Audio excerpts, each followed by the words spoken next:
We are the Guinea Pig Collective. All will be assimilated. Resistance is futile.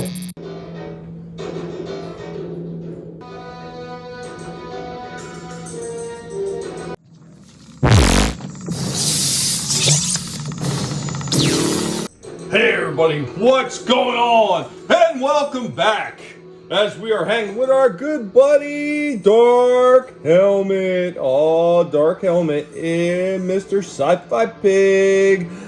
And today we're going to be showing off something that sometimes falls into horror, but today it's falling into sci-fi because Helmet needs to get his review on, right, Helmet? So what do we got today? We got from Neca. We have the 30th anniversary Predator 2. We have the ultimate Guardian Predator. This is another one I've been sitting on for quite some time. I have completed the entire 30th Predator 2 collection, and we are going to go ahead and get a look at this guy. As always, the box art and figure poses that they put on these things are spectacular. And this one looks like it's going to be a lot of fun. And right out of the package, here we go with the Ultimate Guardian Predator.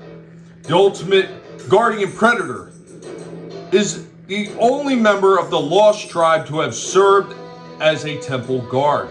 Guardian skills are much more similar to a soldier than a hunter. After serving some time protecting the clan leader, he sought to apply his unique methods to trophy hunting, and he was chosen by Greyback himself for his experience with high-powered artillery and explosives.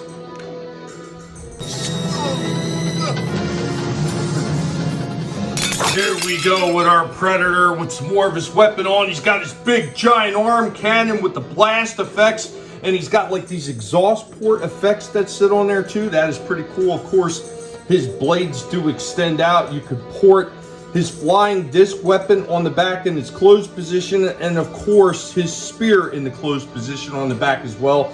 Of course, his weapon up here, his shoulder cannon, also can spin around and point towards the back when you want to just get it out of the way.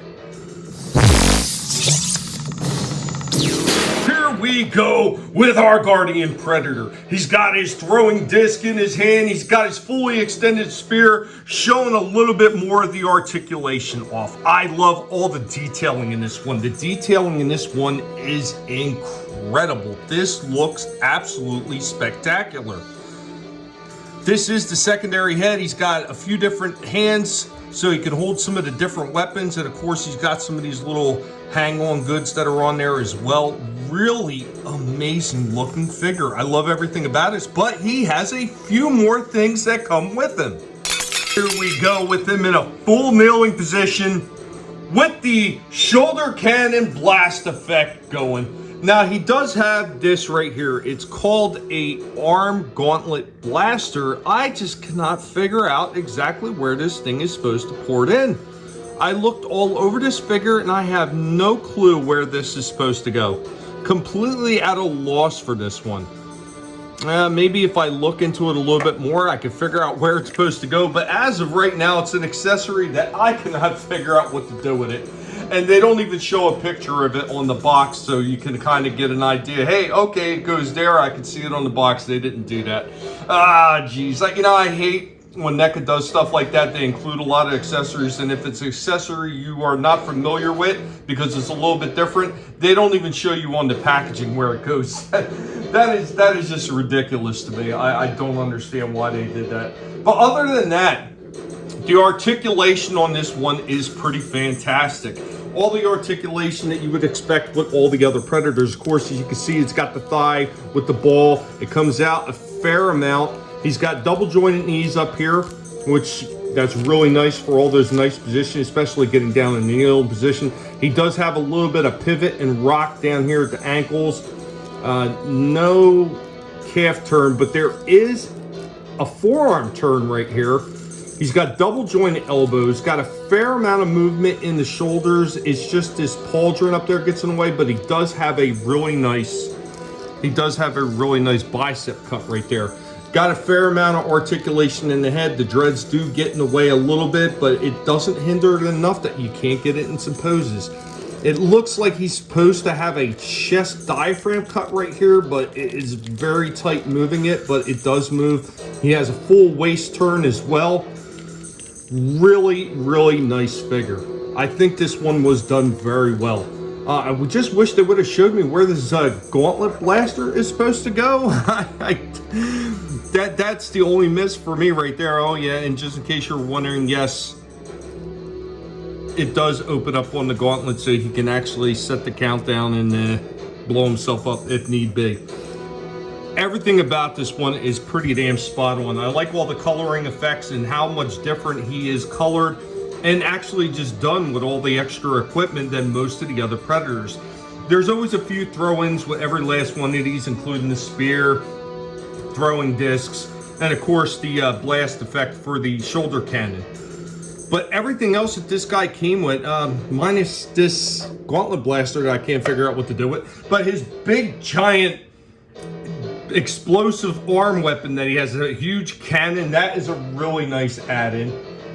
And the different head, of course, as well, but just all the way that this armor looks so much different than a lot of these other ones. I really do like that. The coloring and everything is just fantastic. I just wish they would have showed what to do with this other arm blaster. And because of that, because I can't figure out where it goes, even though it looks like it's a cool accessory, if I don't know where to put it, it kind of gets on my nerves just a little bit. All the detailing in this one is spot on. It looks great. But because I can't figure out where to put that, the best that I'm going to give this one is an 8 out of 10. It's so close to getting there. It's just a few things with the articulation, with the pauldrons being in the way, you can't lift the arms up, and the chest cut they just feel like overly tight, like it doesn't even want to move that much.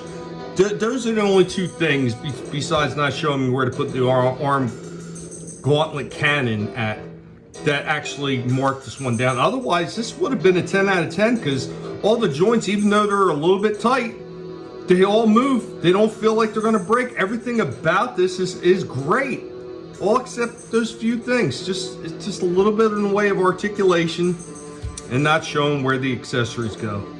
But guys, I think this was a fun one. I can't wait to get to the rest of these Predators. I have the entire 30th run, and so far every one that I've reviewed has been pretty damn good.